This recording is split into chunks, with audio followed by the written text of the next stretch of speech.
मेरे देवर की शादी से सिर्फ 7 दिन पहले मेरी सास ने मुस्कुराकर कहा, अदिति, ऊपर वाला कमरा खाली कर दो।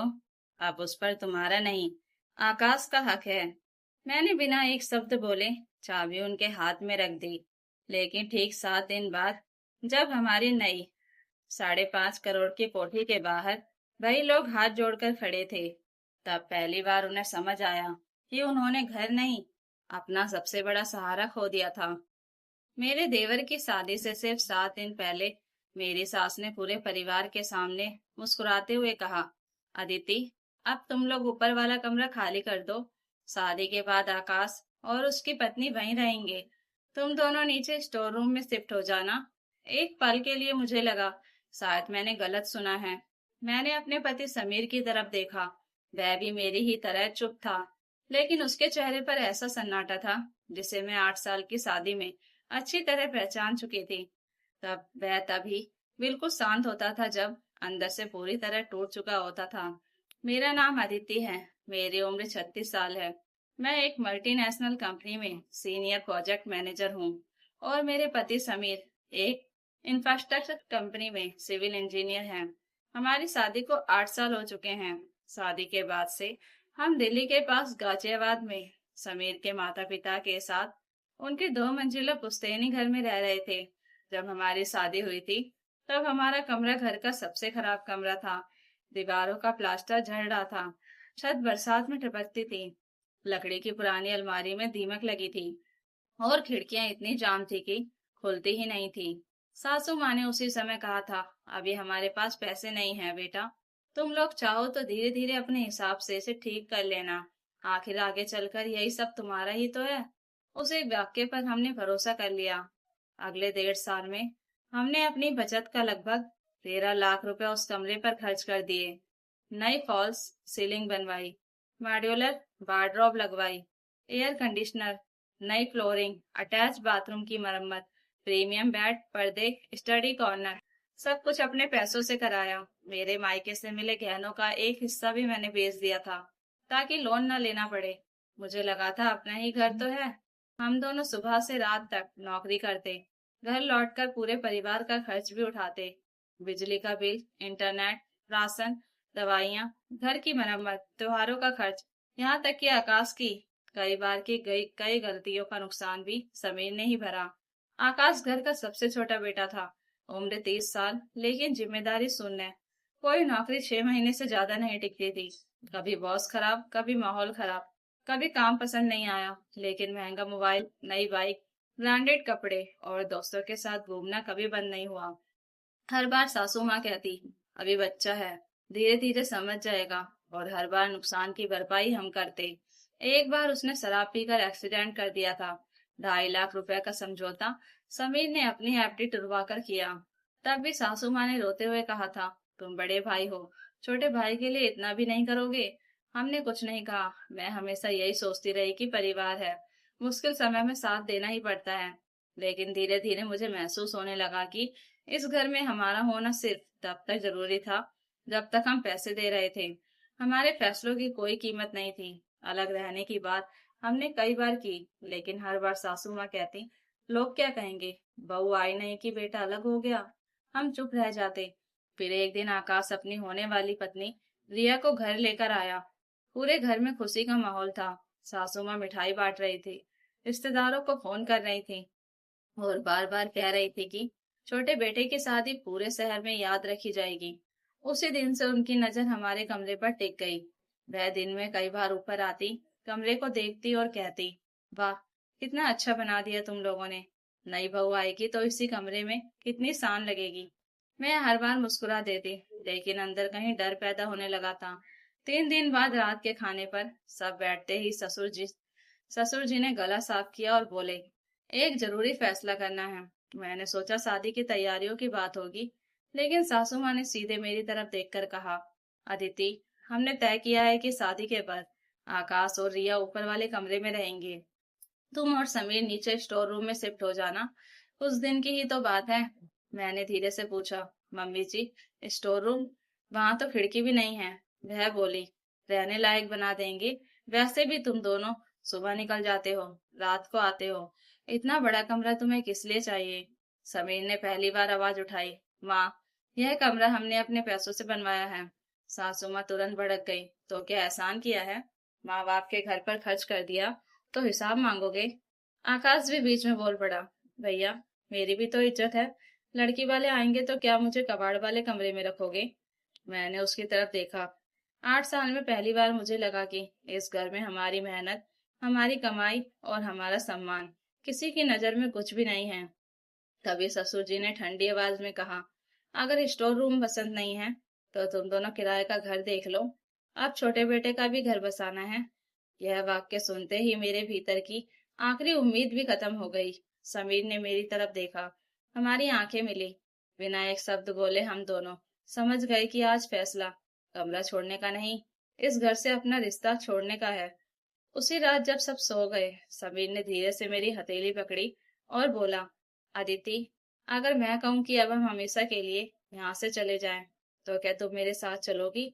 मैंने बिना एक पल सोचे उसका हाथ कसकर पकड़ लिया और कहा, मैं तुम्हारे साथ वहां भी चलूंगी जहां हमारे पास सिर्फ एक कमरा हो, लेकिन उस घर में नहीं रहूंगी जहां हमें अपना समझा ही नहीं जाता। समीर ने पहली बार हल्की सी मुस्कान दी। फिर उसने अपना लैपटॉप खोला, एक फाइल निकाली और बोला, अब समय आ गया है कि माँ पापा को उस सच का पता चले जिसे हमने पिछले 2 साल से सबसे छिपा कर रखा है। उस रात समीर ने लैपटॉप मेरी तरफ घुमाया तो स्क्रीन पर एक फोल्डर खुला जिसका नाम था नया घर। अगले ही पल मेरी आंखें नम हो गईं। उसमें एक विशाल, आधुनिक और खूबसूरत बंगले की तस्वीर थी। सामने बड़ा सा लॉन, 2 कारों की पार्किंग, लकड़ी का भव्य मुख्य दरवाजा, कांच की बड़ी बड़ी खिड़कियां और पीछे एक छोटा सा गार्डन। मैं हैरानी से समीर को देखने लगी। उसने धीरे से कहा, 2 साल पहले मुझे समझ आ गया था कि इस घर में हमारा भविष्य नहीं है। इसलिए मैंने किसी को बिना बताए एक एक रुपए जोड़ना शुरू किया। तुम्हें याद है, मैंने पिछले साल 2 बड़े प्रोजेक्ट लिए थे और लगातार ओवर टाइम करता था। उसी दौरान मैंने डाउन पेमेंट कर दी थी। बाकी रकम बैंक लोन और हमारी बचत से पूरी हो गई। रजिस्ट्री अगले हफ्ते होने वाली है। कीमत है 5 करोड़ 55 लाख रुपए। मेरी आंखों से आंसू बह निकले। तुमने मुझे भी नहीं बताया? मैंने पूछा। समीर मुस्कुराया। मैं तुम्हें झूठ नहीं बोलना चाहता था, लेकिन सरप्राइज देना चाहता था।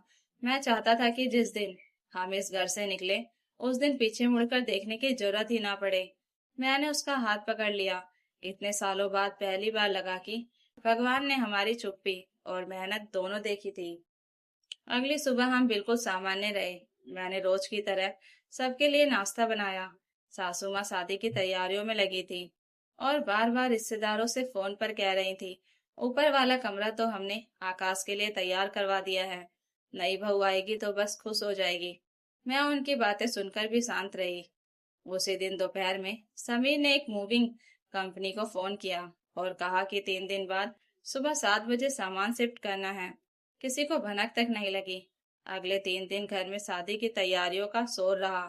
कोई कपड़े सिलवा रहा था, कोई कार्ड बांट रहा था, कोई सजावट की बात कर रहा था। इस बीच सासू माँ रोज हमारे कमरे में आकर पूछती, सामान पैक करना शुरू किया कि नहीं? आकाश की शादी में सिर्फ 4 दिन बचे हैं। मैं हर बार मुस्कुरा कर कहती, हो जाएगा मम्मी जी, आप चिंता मत कीजिए। चौथे दिन सुबह ठीक 7 बजे एक बड़ा ट्रक घर के बाहर आकर रुका। उसके पीछे 2 और छोटे वाहन थे। यूनिफॉर्म पहने 10 कर्मचारी तेजी से अंदर आए। पड़ोसी खिड़कियों से झांकने लगे। सासू माँ घबराकर बाहर निकली। ये क्या हो रहा है? उन्होंने तेज आवाज में पूछा। समीर ने शांत स्वर में कहा, माँ, आपने ही तो कहा था कि कमरा खाली कर दो, हम वही कर रहे हैं। सासू माँ हंस पड़ी। अरे, मैंने तो नीचे शिफ्ट होने को कहा था, पूरा घर छोड़ने को नहीं। समीर ने पहली बार उनकी आंखों में देखकर कहा, जब अपने ही घर में हमारे लिए स्टोर रूम तय कर दिया गया, तब समझ आ गया कि अब यहाँ हमारा कोई कमरा नहीं बचा। इतना कहकर उसने मजदूरों को इशारा किया। कुछ ही मिनटों में हमारा बेड, अलमारी, किताबें, TV, sofa, dining set, fridge और एक एक सामान नीचे आने लगा। आकाश गुस्से में चिल्लाया, भैया, शादी से 4 दिन पहले ड्रामा क्यों कर रहे हो? समीर ने उसकी तरफ देखा भी नहीं। ससुर जी ने सख्त आवाज में कहा, ठीक है, अगर जाना है तो जाओ, लेकिन बाद में वापस मत आना। समीर ने बिना बहस किए जवाब दिया, हम वापस आने के लिए नहीं जा रहे पापा। मेरी सास का चेहरा तमतमा गया। इतना घमंड मत करो। 2 महीने किराया भरोगे तो समझ आ जाएगा कि परिवार की कीमत क्या होती है। मैंने पहली बार बहुत शांत स्वर में कहा, मम्मी जी, परिवार वह होता है जहाँ सम्मान मिलता है, जहाँ सिर्फ जिम्मेदारियां मिले और अधिकार छीन लिए जाएं। वह सिर्फ एक मकान होता है। पूरे मोहल्ले के सामने हमारा सामान ट्रक में भर गया। किसी ने नहीं रोका, किसी ने नहीं पूछा कि हम कहाँ जा रहे हैं। शायद सबको लगा कि हम किसी छोटे से किराए के फ्लैट में जा रहे होंगे। जाते जाते मैंने आखिरी बार उस कमरे को देखा जिसे हमने अपने सपनों से सजाया था। फिर बिना पीछे मुड़े कार में बैठ गई। रास्ते भर समीर चुप रहा। लगभग 1.5 घंटे बाद हमारी कार शहर के सबसे पॉश इलाके में बने एक नए गेटेड कम्युनिटी के सामने रुकी। सुरक्षा गार्ड ने समीर को सलाम किया और गेट खोल दिया। अंदर चौड़ी सड़कें, हरियाली और शानदार कोठियां थीं। हमारी कार एक सफेद रंग के भव्य बंगले के सामने जाकर रुकी। मुख्य दरवाजे पर फूलों की सजावट थी और बिल्डर का प्रतिनिधि चाबी लेकर हमारा इंतजार कर रहा था। उसने मुस्कुराते हुए कहा, बधाई हो सर, आपका ड्रीम होम तैयार है। मैंने कांपते हाथों से वह चाबी ली और जैसे ही अंदर कदम रखा, मेरी आंखों से आंसू बह निकले। यह सिर्फ नया घर नहीं था, यह हमारे आत्मसम्मान की नई शुरुआत थी। उसी समय समीर के फोन पर सासू माँ का कॉल आया। उसने फोन स्पीकर पर रखा। उधर से गुस्से भरी आवाज आई, समीर, मोहल्ले वाले पूछ रहे हैं तुम लोग कहाँ गए हो, जल्दी वापस आओ, शादी में रिश्तेदार क्या कहेंगे। समीर ने खिड़की से अपने नए घर का विशाल लॉन देखा। फिर बहुत शांति से सिर्फ एक वाक्य कहा, माँ, अब हम किराए के घर में नहीं, अपने 5 करोड़ 55 लाख के नए घर में रहते हैं। शादी में आना हो तो मेहमान बनकर आइएगा। फोन के दूसरी तरफ ऐसा सन्नाटा छा गया जैसे किसी ने पूरे घर की सांसें रोक दी हों। फोन कटने के बाद लगभग 5 मिनट तक किसी ने दोबारा कॉल नहीं किया। मैं और समीर अपने नए घर के लिविंग रूम में खड़े थे। चारों तरफ ताजे पेंट की खुशबू थी। बड़ी बड़ी कांच की गाड़ियों से धूप अंदर आ रही थी और पहली बार मुझे लगा कि यह घर सिर्फ ईंट पत्थर का नहीं, बल्कि हमारे आत्मसम्मान का था। उसी शाम हमने घर में छोटी सी पूजा रखी।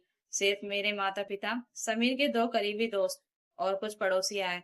हमने जानबूझकर ससुराल में किसी को निमंत्रण नहीं भेजा, क्योंकि जिस रिश्ते में सम्मान ही ना बचा हो, वहाँ औपचारिकता का कोई अर्थ नहीं होता। उधर समीर के घर में जैसे भूचाल आ गया था।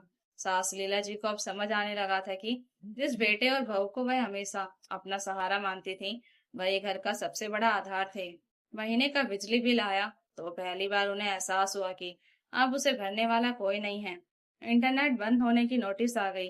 पापा की दवाइयों का मेडिकल स्टोर से फोन आया कि पिछले महीने का उधार अभी तक बाकी है। आकाश की शादी सिर पर थी, लेकिन बैंक खाते में उतने पैसे नहीं थे जितने उन्होंने रिश्तेदारों के सामने खर्च करने का वादा कर दिया था। शादी के कार्ड बांट दिए गए थे, होटल की एडवांस बुकिंग हो चुकी थी और कैटरर बार बार बाकी रकम मांग रहा था। लीला जी ने पहले अपनी दोनों बहनों से मदद मांगी, फिर रिश्तेदारों को फोन किया, लेकिन सबने किसी न किसी बहाने से मना कर दिया। आखिरकार उन्होंने समीर को फोन किया। इस बार उनकी आवाज में आदेश नहीं, विनती थी। बेटा, अगर हो सके तो कुछ दिनों के लिए वापस आ जाओ, शादी निपट जाए, फिर जैसा चाहो वैसा करना। समीर ने बहुत शांत स्वर में कहा, माँ, जब हमें स्टोर रूम में भेजा जा रहा था, तब आपने एक बार भी नहीं सोचा था कि हम भी इसी घर के सदस्य हैं। अब हमारा फैसला नहीं बदलेगा। अगले दिन दोपहर को अचानक हमारी डोरबेल बजी। दरवाजा खोला तो सामने लीला जी, पापा और आकाश खड़े थे। उनके चेहरे पर वह घमंड नहीं था जो कुछ दिन पहले तक दिखाई देता था। उन्होंने पहली बार हमारा घर देखा। विशाल लॉन, खूबसूरत पार्च, 2 नई गाड़ियां और अंदर का सलीके से सजा हुआ इंटीरियर देखकर तीनों कुछ पल के लिए बिल्कुल चुप रह गए। लीला जी की आंखें भर आई। उन्होंने धीमे से कहा, बेटा, हमें नहीं पता था कि तुम लोग इतना बड़ा घर खरीद चुके हो। समीर मुस्कुराया, लेकिन उस मुस्कान में दर्द ज्यादा था। आपको इसलिए नहीं बताया क्योंकि हम चाहते थे कि एक दिन आप हमें हमारी हैसियत से नहीं, हमारे सम्मान से पहचाने। तभी आकाश बोला, भैया, शादी का खर्चा थोड़ा बढ़ गया है, अगर आप। उसकी बात पूरी भी नहीं हुई कि समीर ने उसे रोक दिया। जब तुम्हें हमारा कमरा चाहिए था तब तुमने एक बार भी नहीं सोचा कि हम कहाँ रहेंगे। आज तुम्हें हमारे पैसों की जरूरत है, लेकिन हमें अब किसी को यह साबित करने की जरूरत नहीं कि हम परिवार हैं। परिवार सिर्फ जरूरत के समय याद नहीं किया जाता। परिवार। पापा ने सिर झुका लिया। उन्होंने धीमी आवाज में कहा, गलती हमारी थी बेटा। हमने कभी यह नहीं समझा कि बड़ा बेटा सिर्फ जिम्मेदारी निभाने की मशीन नहीं होता। मैंने आगे बढ़कर उनके लिए पानी रखा। मेरे मन में कोई बदला नहीं था, सिर्फ एक सीख थी। मैंने कहा, पापा, हम नाराज नहीं हैं, लेकिन अब हम वहीं रहेंगे जहाँ हमारे साथ सम्मान से व्यवहार होगा। रिश्ते मजबूरी से नहीं, सम्मान से चलते हैं। कुछ देर बाद वे तीनों चुपचाप लौट गए। आकाश की शादी तय तारीख पर हुई, लेकिन पहली बार पूरे मोहल्ले में लोग दूल्हे से ज्यादा उस बेटे की चर्चा कर रहे थे जिसने अपमान सहकर भी कभी बदतमीजी नहीं की और चुपचाप अपनी मेहनत से 5 करोड़ 55 लाख का घर खड़ा कर लिया। लगभग 6 महीने बाद लीला जी पहली बार अकेले हमारे घर आई। उनके हाथ में मिठाई का डिब्बा था।